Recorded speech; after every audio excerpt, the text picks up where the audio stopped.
Hey, free-to-play gang, welcome back to another video. So I very recently did a whole bunch of tests with some of the guys from my Discord server, but huge shout out to Fluid, also known as Only Numbers, for your extensive help and research into this process as well. So we are able to obtain so many different pointers with regards to Ethan before he's even released at all. So I currently have 17 pointers for you guys. Obviously, you can see whatever is on the screen. And if you're short on time, you can just take a screenshot of this and that's basically it. However, I would still recommend you to watch the rest of the video because a lot of effort is put into this to make sure that every single detail is captured on camera and that we are able to ensure that our information is accurate as well. And these are the evidences that I have provided for you. So hopefully you guys enjoyed today's video and I'm just going to explain it by talking over a recording that I've previously already done. Now, before we get into the rest of the video, just take note that this is not a suggestion for you to summon or to not summon. This is just exposing whatever that Ethan has so that you guys have an idea of how he works and where he excels at versus where he does not excel at. Well, hopefully you get the idea based on the number of pointers that we have put over here. And of course, for the most part, it doesn't really matter if he's R0, R2, that's not crucial at all. We are just exploring what his kit is capable of and what works and what does not work. So for the first clip, I want to cover two different things. The first is that Overstacking Crit does not work against Ethan's crit rate reduction buff that he has on his magic tune. So that's like a 30% crit rate reduction, but overstacking your crit rate does not actually work. So how I'm doing this is I'm using Dahlia with the crit rate buff, and on top of that, I have 100% crit rate on Gaius. So essentially, I should have at least 140 crit rate because guys, why am I lagging so much? Anyway, I should have at least 140% crit rate on Gaius. But what you notice is that when I use Gaius' second skill, or rather when I transform and use his second skill, we give him a crit rate buff, we give him an attack buff or whatever, right? He transforms, and he uses his second skill, and what you notice real quick on the Sally here is that we failed to crit the Sally. So what this means is that even going beyond 130% crit rate is not going to matter at all. 100% crit rate is going to be the hard cap. So Ethan is actually really strong in countering cleaves, especially when he's at R2. And the reason for that is obviously your cleave will not be able to guarantee a crit anymore, and if you fail to crit, chances are you immediately lose the run just like that. Now, second pointer over here in the same clip is that Light Above is an immediate counter to Ethan. So let's take a look at Unas, right? So my Unas is super fast, so he takes the first turn here. So when he takes the first turn, I just need to buff my team up, right? Give myself immunity on all of my other espers, as you can see here. So what happens is that when Ethan uses his second skill, the Panic Gaze debuff, it doesn't actually affect the rest. I mean, obviously, right? But it doesn't affect the rest of my espers who have the immunity buff, which means that they're not going to be affected by the cooldown extension at all. So this is one way that you can counter Ethan, especially in RTA, is to just bring Light Above and he's pretty much done for. Unless, of course, they have a Nusi as well.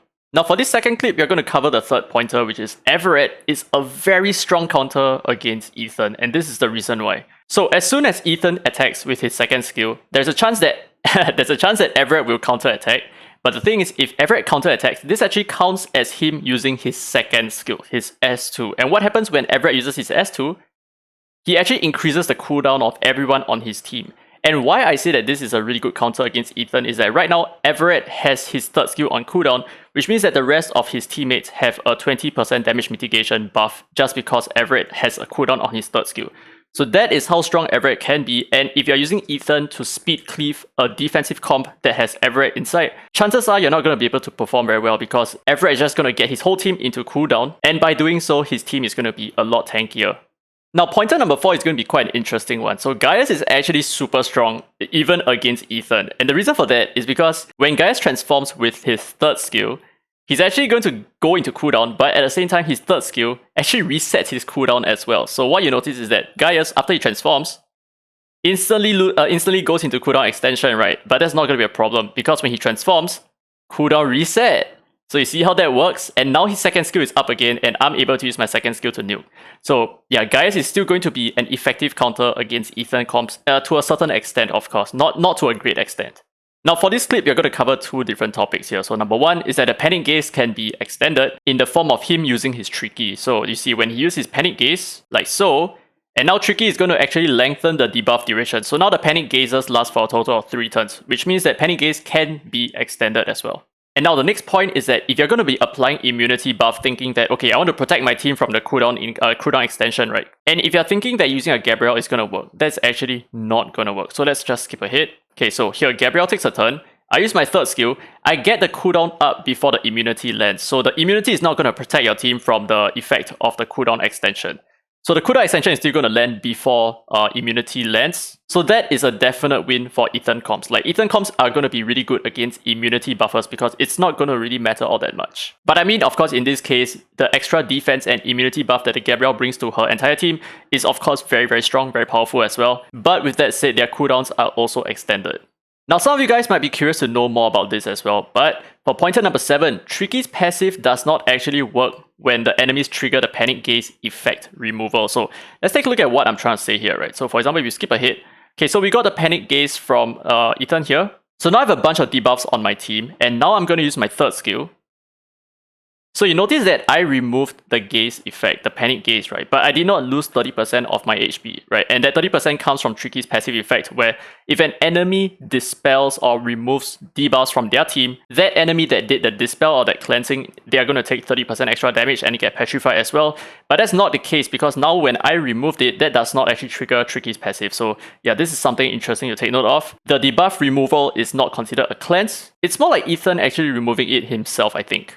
Now for this clip, there are two things to take note of. Number one, Magic Tune can be extended. He's actually going to use Alice to showcase this. Right, so as you can see here, Alice takes a turn and she's going to use her third skill. And that actually lengthens the duration of Magic Tune. So it can be extended as well, which is pretty nice. And the next thing that I want to show you is that using Clara as a cleanser is also not going to work. So in the same vein, just like how Gabrielle works, when Clara cleanses, she actually gets the cooldown reset before she actually cleanses. So yeah, that's an interesting thing over there. So she's still able to remove the defense break. She's still able to remove any other debuffs that are on your team. By using an active skill, she's actually still going to extend the cooldowns of your entire team. So that is still a problem as well, especially when you're facing against Ethans. Now this showcase is going to be where a lot of you guys are going to say that Ethan is overtuned in this regard. So the reason for that is Ethan actually counters Avatara heavy comps. So for example, in this case, 3 of my Espers here have Avatara. I have Avatara on Intisa, on Liling, and Ollie as well. So what you notice is that when the Ethan uses his second skill on my team, check out what happens. Alright, there you go. Avatara counter, and what you notice is that we lost HP this way. Because by using our Avatara to counter, we are effectively using our first skill, which what that means is you are triggering your first skill, and as such, you're going to lose 20% of your HP just because of the Panic Gaze effect. And another thing to take note of is that the Panic Gaze actually triggers while the buff is in duration, and it doesn't actually downtick the buff, or should I say the debuff. So like for example, if you're talking about Lin Xiao, she only takes up her buff whenever she attacks. So when she counter attacks, she's actually going to downtick her buff by 1 turn, or at least 1 duration, right?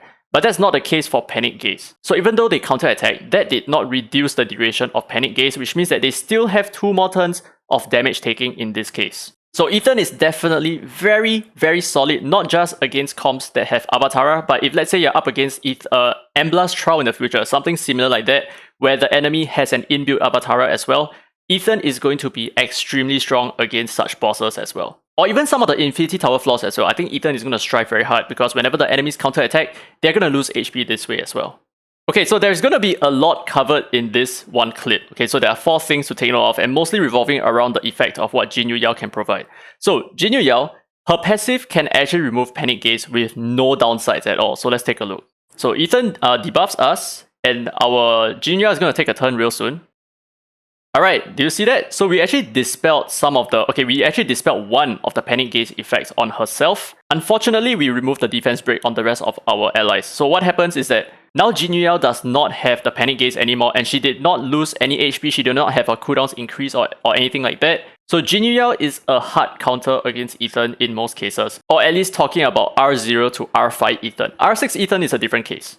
So now that Jinyu Yao has her Panic Gaze removed from herself, she's actually able to use her third skill, and she will not suffer any kind of losses for her team. So take a look at this, right? I'm going to use my third skill, and this is going to showcase another different pointer over here. So when I use my third skill, I actually returned the debuff that I had on myself, which is a defense break, but I did not return the other debuffs, nor did I remove it from myself, which is just the rest of the Panic Gazes over here. So unfortunately, her third skill is not going to matter so much in removing the Panic Gaze. So Jinyu Yao with Astral Witchcraft I think is going to be extremely powerful. I'm sorry about that. Jinyu Yao with Astral Witchcraft is still going to be heavy endgame point war meta.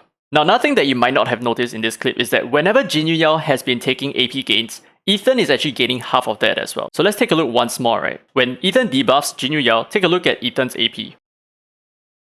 as you can see, right, whenever she starts taking more debuffs, Ethan actually bumped up a little bit. And the final pointer for this clip is that Ahmed is an incredible counter against Panic Gaze. So take a look at this part, right, where we get our cooldowns increased, I think because of Ollie here. Yeah, okay, so we get our cooldowns increased. So right now we are kind of screwed, right? But the thing is, let's say Ahmed was a little bit faster. Ahmed is actually going to take the next turn, and he can just use his third skill, right? Just use it like that. And by doing so, you're actually going to reduce the cooldowns of your entire team. So by doing so, you heal your entire team and you reduce all of their cooldowns as well. So Ahmed, Jin Yao, Everett, these three Espers are going to be extremely powerful against Ethan. And I think Sally as well. Sally is going to be really strong because her cleansing effect does not require her to use a skill. It's more like a passive effect. So the thing is, Ethan is not going to counter the current tanky meta. The main 4 Espers right now, right? You have Ahmed, you have Jin Yao, you have Sally, you have Everett. These 4 Espers are still going to be really strong against Ethan, and of course Hyde as well. Now we have one final clip for today, and that is going to showcase Unas over here again. And the reason why Unas is over here is because I want to cover something very important, which is if Unas is still faster than your Ethan, then Ethan really does not hold a lot of value because Unas is going to start first. He's going to give his entire team immunity, right? And push your team's AP as well. So something like this. Okay, so Unas pushes AP. Yeah, Ethan gets a little bit of AP because he's at R2 and he has a magic tune over there. So what you notice is that we gain the immunity buff, and now Ethan, he's not going to be able to land any debuffs with his second skill. Right? So he only applied onto Unas, which is fine because Unas has already used his skills. So that is perfectly fine because he has done his job, he has protected all of his allies. So Unas is still going to hard counter Ethan in some cases. And another thing to take note of, which we will showcase in this clip as well, is that you can actually use his first skill as a deterrent. So for example, in this case, we have the Panic Gaze over here. But you might not need to use Una's third skill because by using it, you're going to increase the cooldowns of your entire team. So one way that you can get around this is to use your first skill instead. And by doing so, you're going to give immunity to the rest of your team because of his passive. And that's not going to trigger the cooldown extension because passives are not active skills. So now that all of our allies have immunity, we can then use any of our allies to get rid of the Panic Gaze by just using any of their skills, and it's still going to be fine. So I'm going to use my third skill. My allies are immune to cooldown extensions, and that's because of the immunity buff that he provided at the start. So Unas is still in some cases going to hard counter Ethan as well. So there are many counters to Ethan in the current landscape, which might not be a good thing for Ethan users. But that does not mean that Ethan is bad or anything like that. It's just that you need to know exactly why you're using Ethan for. And for the most part, I feel like Ethan at R2 is just a speed cleave counter. He can be useful in certain tanky comps if you're using him within your tanky comp itself, because he does provide the speed buff, he does provide the cooldown control, he does provide damage as well, he does provide AP manipulation. There is quite a lot on his kit that should not be overlooked just because he has some counters in the current point war landscape. And one final point that I want to cover, which is point number 17, which is a hit or miss for a lot of you guys, is that Ethan's R2 actually prioritizes his third skill instead of his second skill. So even though he has Magic Tune at the start at R2, he's not going to use his Panic Gaze debuff, which I think it's going to be like the next best choice for him to do, because then you're going to apply a lot of control on the enemy's team, right? And it's quite a shame, in my opinion, that he goes back into his Magic Tune again to give your entire team 2 more turns of Magic Gaze for whatever reason. I feel like that is not so great for his AI, and I feel like if his AI changed such that he used his second skill instead of his third skill this time around, he's definitely going to be much better in terms of like point wall defense or knockout defense, right? Because when you're not playing him manually, you need him to be smart, and his AI right now, I don't think it's really that smart. So he needs to understand that when he has Magic Tune, that he should not reapply Magic Tune because that does not make a lot of sense. Instead, he should go into his second skill. So hopefully he gets patched this way. I feel like that is going to be optimal for his kit, and that's going to be smart AI for him. But yeah, anyway, that's it for this video. This is the technical test for Ethan, and I think I've covered most of the things necessary in discovering more about his kit. But if you have any other questions pertaining to his setup here, or if you still want to test some other stuff as well, let me know down in the comments below, and I'll try to do my best to get it done. But yeah, with that said, I hope you guys enjoyed today's content. If you did, don't forget to give it a thumbs up. It really helps the channel. And huge shout out to Fluid. You are seriously the GOAT. The Ethan GOAT. But yeah, anyway, subscribe if you have not already done so. And this has been Dairy Free to Play. And as always, I will see you in the next video.